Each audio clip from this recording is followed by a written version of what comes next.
What's going on, guys? Weaver, John C., Roseman, California. And the usual same camera spot, the usual point of view.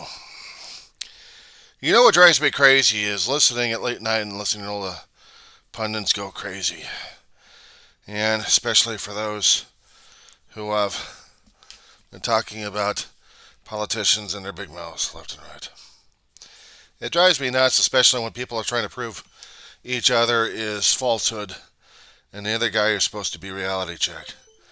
Then again, I'm still trying to figure that crap out because all the reality check is telling me everyone else is fucking nuts. Yeah, you heard me using it. Case in point. CNN, I know, everyone's favorite network. Favorite network to curse, cuss, support, defend, and whatever. When I listen to two guys going after it, after the news stories concerning about politicians and other pundits at this point over here, you gotta wonder what the hell's going on these days. But then again, this is our own democracy in action. The freedom of press trying to entice, elicit, and encourage the readers to look at things in a certain point of view.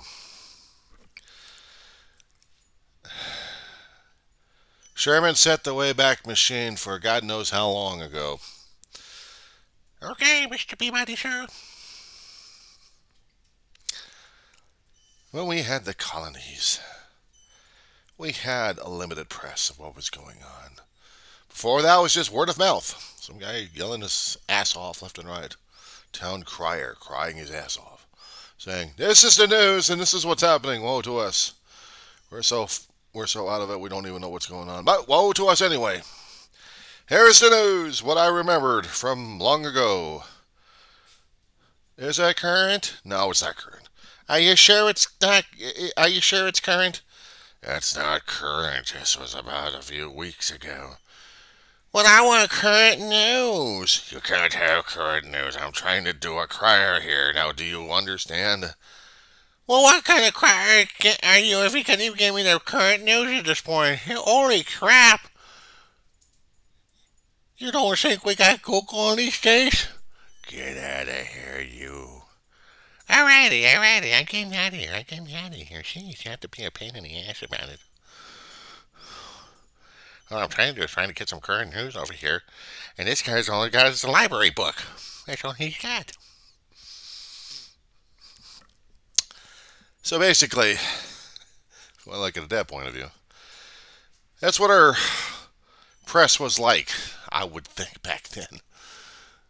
Would get information, and then it takes a while to get it disseminated from every other place. In our country, we had a postal system of pony riders delivering newspapers and stuff to people. The only way they can, because they had ponies, they didn't have electricity, no modern technology as we have it today. It's scary for our media these days because we have instant media. The device I'm using right now is the laptop with a camera on it. And attached to this, if you notice, there is a cord and a microphone and a boom and two speakers. Actually, two headphones here. So at this point, let's turn that off. The other form of instant communications, which is the television, with news people and other so-called news people and commentators and other quote-unquote live action people with their cameras ready to go at a second's notice, saying, "Where's the news? Where's the news? Where's the news?" And when we do get the news, it's horrifying because it's reality check. And we can't deal with a reality check. Oh, we can deal with a forest fire over here. We can deal with somebody setting up things concerning about arson at this point over here. We can be pissed off about them and seeing homes burn up like crazy and people losing lives and losing property, losing homes and memories. And believe me, that is nothing to sneeze at, and that's nothing to be a comic about. However, you get into the realm of politics, that's a different story altogether. Because now we're dealing with the realm of ego and power and control and consent to govern And the Federalist Papers theoretically at the basis of everything's being torn to shreds and put through another shredder and then burned to crisp. Because the meanings of what was supposed to be a theoretical democracy over 250 plus years ago, or more than that, we lost those meanings along the way. Our definitions of democracy have changed a great deal from what Aristotle had been writing in his books and then what the forefathers had picked up on, and then what we're looking at today. Imagine what tomorrow's going to be like, and that's scary as hell because what we're seeing today is not being translated to what we think it's going to be in tomorrow. When tomorrow gets over here, and they're going to be looking back in the past at this point, they're going to be wondering, what the hell were we doing? Well, hindsight being 2020, you know. The thing is, the future is unwritten except in certain fixed points of time. If you're a Gallifreyan, you would understand that certain things cannot be moved or fixed. By certain actions, by certain words, by certain deeds, by whatever kind of criteria we pick upon, we can change outcomes in a keystroke, in a blink of an eye, in a phrase or word or actions or mob scene or whatever. That way we can change the course of our own personal history, not to mention the surrounding history. Now, after I confused the living crap out of all that damn stuff, you're asking me what the hell's all this damn shit means in the first place. Well, I've been watching all the damn videos I've been doing at this point over here. I've been diving off the deep end so hard and so fast and so deep that people still have to put themselves into hyperbolic chambers to decompress. And that's how I feel like I've been doing these days, because every time I start reacting to it, I'm starting to go off to the deep end without a damn scuba gear. And drowning pretty good, too. Because I see all these issues happening to me left and right. I see them coming after me left and right. And you have nothing to do but to respond to this stuff, like either a severe itch or a mild allergy.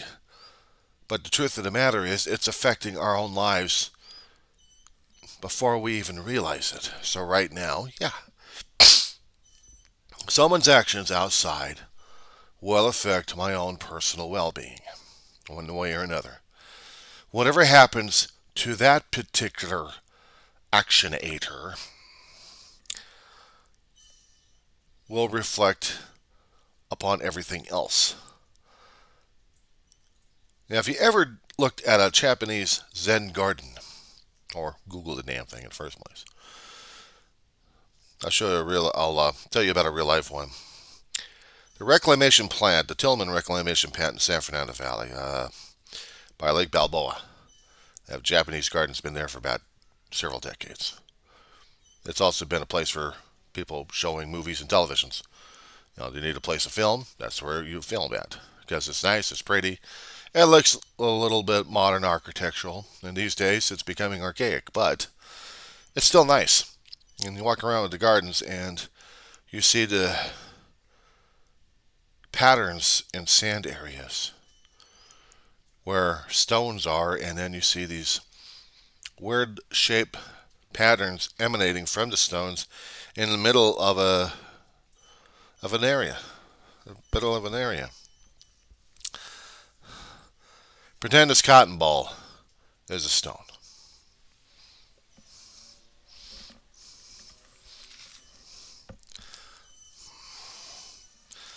Okay, flip this one over. Flat and red. So, for me, the definition of the Japanese Zen garden is supposed to remind you of consequences that actually happen. You would have the stone, the center of the action, the actionator, I'd call it.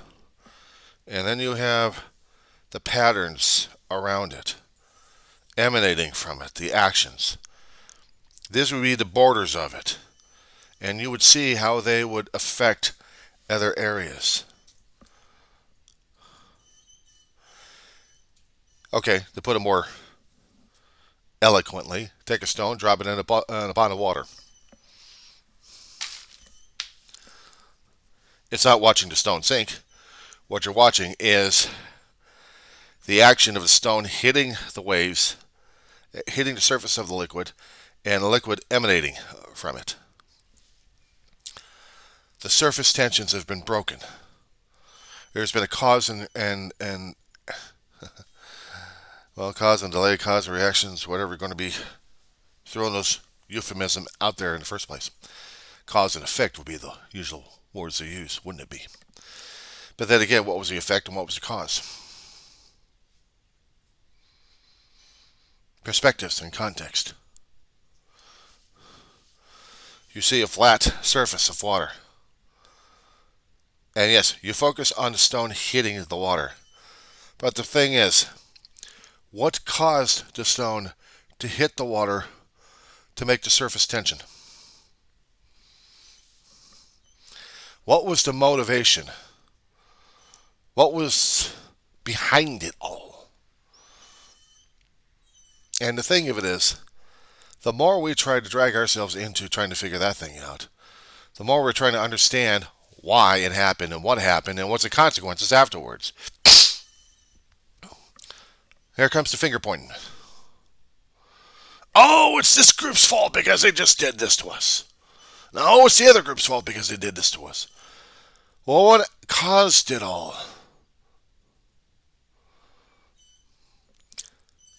Case in point. You get yourself an irregularly shaped lake.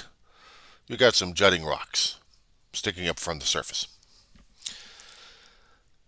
And the wind is rippling across. And it's causing all the surface tension and hitting every other surface or in that direction there. Throw this piece of stone. That changes the directions of everything else. Now, you look at the original changes happening, and then you see the stone. What caused the stone to get in there in the first place? What dislodged it? What dropped it in? What was the force? Because you've already seen the actions happening at this point over here caused by the wind. What was the cause of the wind? Atmospheric conditions, you'd probably say. Are you sure about that? Are you sure it was natural or not natural? You say, well, what can it be? Well, what was the surface of the water in the first place, and how big was it?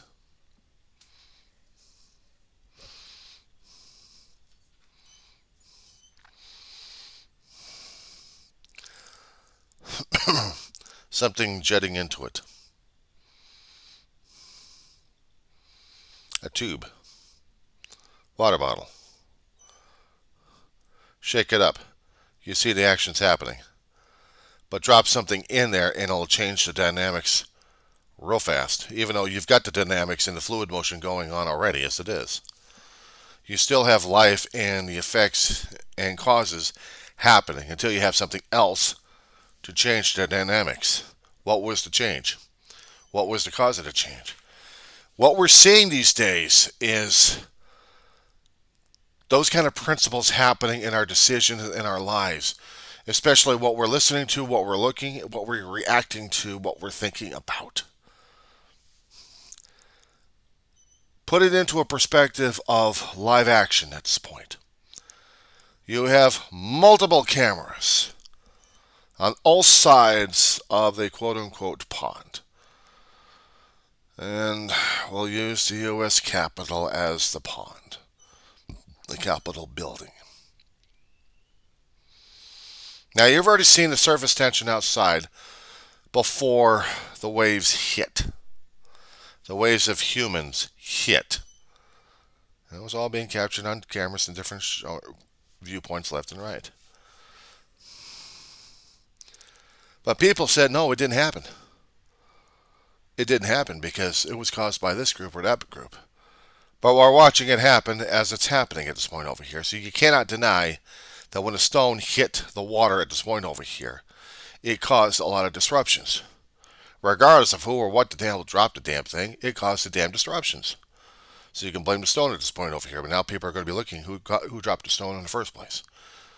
In an already violent and turbulent lake. Now, getting back to that example here concerning about the lake. The surface water. Putting that aside. And imagine the surface water again, and you got the jutting rocks in there. And the wind's blowing like crazy. What's causing the wind? Again, you see atmospheric conditions. Are you sure about that? It could have been somebody passing by. It could have been a huge wind fan. It could have been something. Something that goes beyond what your perspective and context is. And sometimes we have to keep thinking about that. People keep saying it's Taoism or Buddhism I'm trying to talk about at this point over here. I'm talking about perception. I'm talking about context. I'm talking about what's happened in front of you that you cannot deny. You cannot deny that a stone has already been put into the effects already, when the effects already happened. And now it's causing somewhat of a reaction. Depending on how large the stone is, what the reality is affects the outcome of what's happening. Looking back at January 6th, with all the rioters happening at this point over here, that was like a tsunami coming in. A tsunami of attitudes, of misconceptions from a lot of people who are believing in a hell of a lot of things, saying that the democracy was being under attack. Well, how was it being under attack if it was going through a process? The legal process of the U.S. Constitution that allowed it to be so. But we have people trying to change that perspective. And to show that particular disturbed pond, we have the pundits trying to show us what's going on and their viewpoints and their opinions of what's happening these days. So what is happening these days? Chaos and confusion. If there's any logic to it, it's being disturbed left and right. There's no plasticity in the pond. It's all turbulent. Doesn't matter who disturbed the damn thing, it's disturbed. And now we have to let the damn thing ride itself out. Meanwhile, we've got action happening on all sides. And now we're going to be waiting for someone else to toss another piece of rock in there to make sure there's going to be more disruption in the thing. See, there's a rock in there. See, there's disruption over there. Okay, what caused it beyond it? I don't care. There's disruption. So now we have to focus on the disruption because now we see the imminent waves. What I'm talking about perception in context is what are the causes and reason for all of this action happening in the first place? Because now here we go with the finger pointing again. It all depends on our perception and our context. I'm not telling you how to look at the shit, but I am asking you to look for the perception and context of all of it. This is the reason why I like some of the Japanese theology, or the Taoism and the Buddhism a little bit, especially when it comes down for the Japanese Zen garden, because it teaches me about what goes beyond the cause and effect that I see and what was the cause beyond it.